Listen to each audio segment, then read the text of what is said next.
Hello friends, welcome to my another vlog. বালির most beautiful island নুসা পেনিদায় দুদিন enjoy করে চলেছি আরও একটি অপূর্ব সুন্দর দ্বীপ নুসা ল্যাম্বঙ্গ্যান। বোটে উঠতে গিয়ে যাবার পথে দেখলাম এই অপূর্ব ভিউ সহ সুন্দর ক্যাফেটি, যেখানে বসে এক কাপ কফি না খেতে পারার আফসোসটা রয়ে গেছে বোটের টাইম হয়ে যাওয়ার জন্য। নুসা পেনিদা থেকে ফিরে স্কুটি ফেরত দিয়ে বোটের টিকিট কেটে হাফ অ্যান আওয়ার ওয়েট করতে হয়েছিল। দেন আমরা জার্নি স্টার্ট করলাম নুসা ল্যাম্বঙ্গ্যানের উদ্দেশ্যে।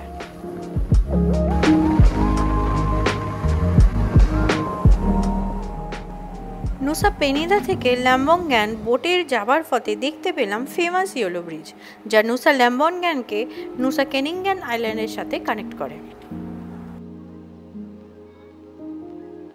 আইল্যান্ডে পৌঁছেই ফার্স্টেই আমাদের সারথি ভাড়া করে নিলাম। ইন্দোনেশিয়ার সর্বত্র scooty rent easily available.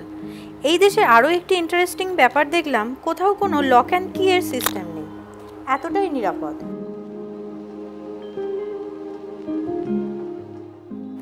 Scooty ভালো করে দেখে নিয়ে যখন জানতে চাইলাম স্কুটি ফেরত দেওয়ার প্রসেস কী, তখন জানালো যে আইল্যান্ড থেকে যাবার সময় পোর্টের কাছাকাছি কোথাও লক করে কি স্কুটিতে রেখেই ওদের ইনফর্ম করে দিতে ওরা স্কুটি কালেক্ট করে নেবে।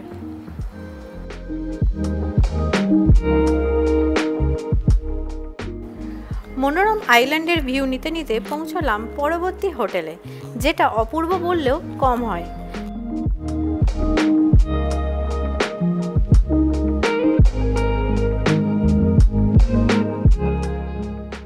ওয়েলকাম ড্রিঙ্ক নিয়ে চারিপাশটা ঘুরে দেখলাম।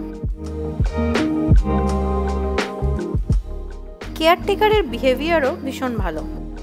হোটেলেও কোনো লকের সিস্টেম নেই। একটু ভয় পেলাম লাগেজ রেখে যেতে, বাট আমাদের অ্যাসিওর করলো যে এখানে কোনো ভয়ের কিছু নেই।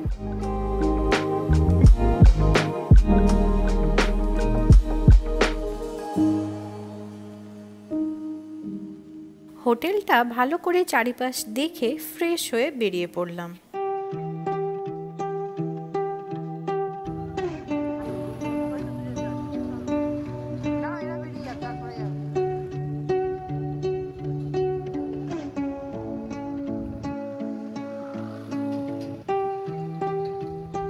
ইয়েলো ব্রিজ ক্রস করে চললাম আরেকটি সুন্দর আইল্যান্ড নুসা কেনিংগ্যান।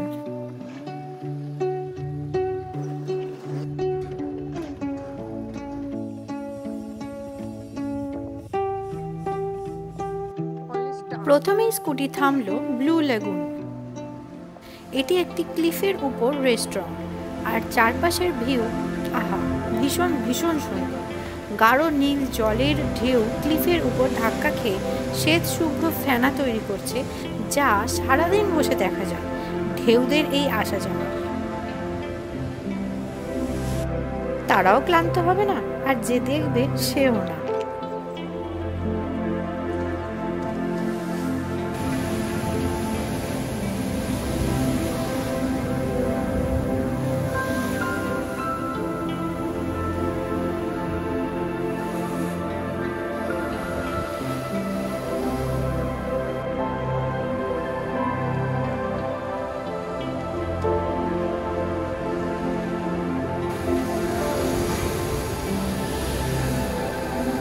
এখানে কিছুক্ষণ বসে চারিপাশের ভিউ এনজয় করে আইসক্রিম খেয়ে বেরিয়ে পড়লাম পরবর্তী গন্তব্যের দিকে।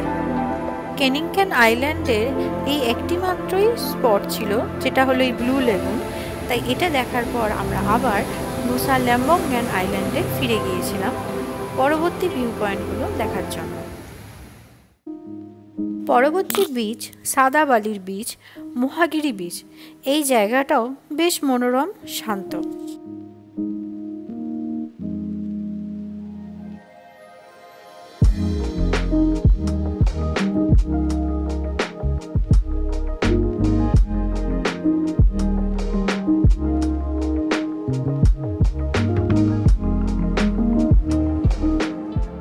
পরের যে জায়গায় গেলাম সেটা হলো ড্রিম বিচ।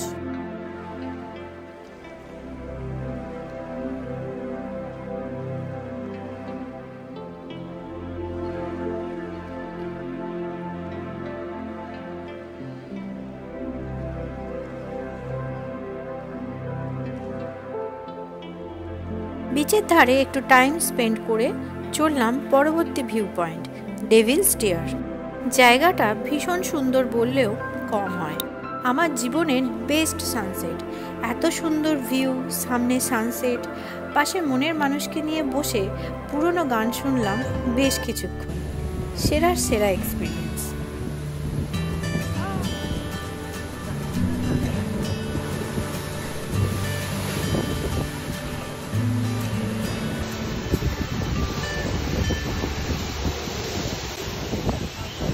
দেন ফিরে হোটেলে ফ্রেশ হয়ে পাশেই এক রেস্টুরেন্টে ডিনার সারলাম।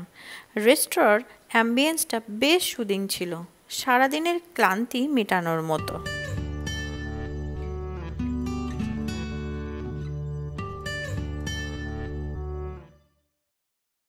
ভালো একটা ঘুম দিয়ে সকালবেলায় বেরিয়ে পড়লাম লাইফের আরও একটি অপূর্ব এক্সপিরিয়েন্স করতে, যেটা হলো স্নর্কেলিং, যার প্যাকেজ হোটেল থেকেই নিয়ে নিয়েছিলাম। তাই হোটেল থেকেই পিক আপ অ্যান্ড ড্রপ ছিল। নিজস্ব প্যাডেলার কালেক্ট করে বোটের দিকে এগিয়ে চললাম বাকি মেম্বারদের সাথে। এই পুচকুটাও ছিল আমাদের সাথী। দেখুন কি সুন্দর সানস্ক্রিন মাখিয়ে দিচ্ছে তার বাবাকে।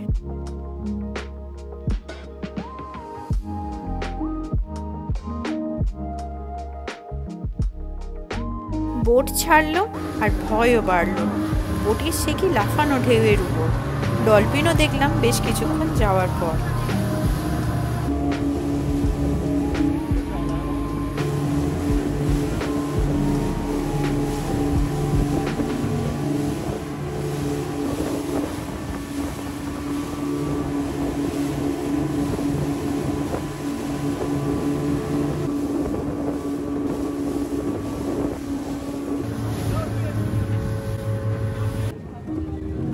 এত থ্রিলিং বোট রাইড করে ফার্স্ট মান্তা বে স্নর্কেলিং স্পটে পৌঁছালাম।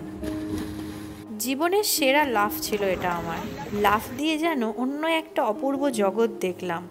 কত রঙিন নানা প্রকার মাছ, কোরাল রিফ আর সাথে মান্তা। উফ, কি ম্যাজেস্টিক ভঙ্গিতে পায়ের তলা দিয়ে যেন উড়ে গেল। পর লাস্ট স্পট ক্রিস্টাল বে। সেখানে যেমন সুন্দর কোরাল রিফ ছিল তেমন সুন্দর সুন্দর মাছেদের সমাহার। আর ইন্ডিয়ান ওশানের নামার এক্সপিরিয়েন্স তা ভাষায় প্রকাশ করার মতো না। জলের কারেন্ট বিশাল, এক জায়গায় ডুব দেওয়ার সাথে সাথে দূরে টেনে নিয়ে যাচ্ছে। ঠান্ডা গাঢ় নীল জলে মন ভরে ডুব দিলাম। জানি না পরবর্তী ডেস্টিনেশন কোন অজানা পাহাড়, কোন অজানা সমুদ্র হবে। আমাদের দেখা হচ্ছে বালির লাস্ট গন্তব্য উলুয়াতুতে। ভালো থাকবেন সবাই। ভিডিওটি ভালো লাগলে অবশ্যই লাইক শেয়ার করবেন আর চ্যানেলটি সাবস্ক্রাইব করতে কিন্তু ভুলবেন না। Thanks for watching.